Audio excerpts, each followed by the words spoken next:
They were pretty much right here in this corner.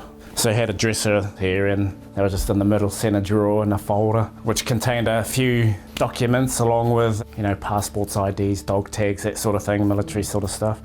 And then, unfortunately, our koro's medals were in there as well. Ko ngā mētara pakanga tuarua o te ao o Lance Corporal Hingangaroa Smith ko whānakohia. Ko tana Mokopuna tērā a Takirirangi Smith e rapu tonu ana mō ēnei taonga. Well, my brother and I were talking about Anzac Day and talking about our koro, and then we finally realised, crap, I think his medals are in that same folder with all those other items that were taken about a week and a half ago. I whānakohia ngā mētara atu i tōna whare tawhito.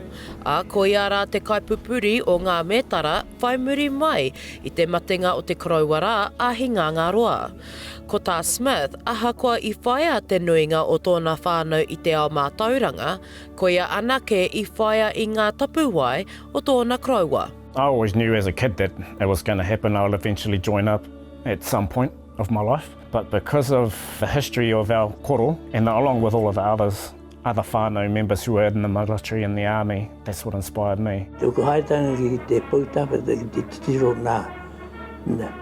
Tuku rā whānau ka kite tuku te ingo ko Hingangaroa Smith.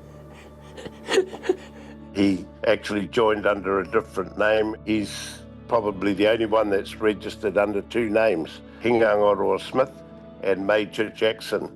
So he joined by taking his grandfather's birth certificate and joining. So he's very young, but I think that what he would always say is that he was very lucky to come home, and his heart has always been with those that were left behind overseas.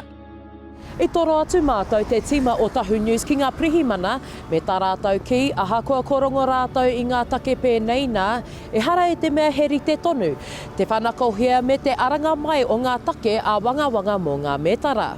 E ai ki te tama o Hingangaroa a Graham Smith, e hara i te wā tuatahi kua whanakohia ngā mētara pakanga nui o te ao mai tōna whānau. Pēnei i ngā mētara o tōna tipuna koroua. We saw the medal on Trade Me, and he was a Pioneer Battalion veteran, so that was particularly hard to take, and particularly when some of the whānau made a bid but still missed out for getting the medal back, so not quite sure where that's ended up. Again, it's probably of little significance to anybody other than us and families. It's more sentimental, but it's important that my nephew has these back returned if he can get them. E kai namu ana te rā whakamaumahara ki ngā hōia, a ko te whakaro o Takirirangi kia whakamaua ngā mētara ki tōna kōti, hei whakamaumahara i tōna koro.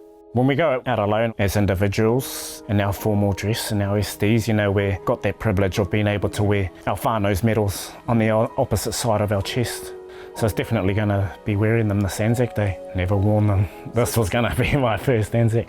Any information, any idea where they are or who's got them, or even if you do have them, it will be greatly appreciated if our whānau did get it back, if I got it back.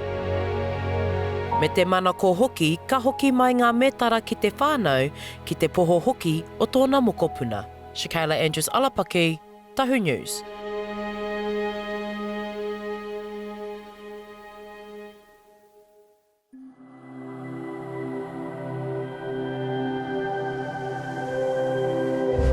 Ko te reo, te take.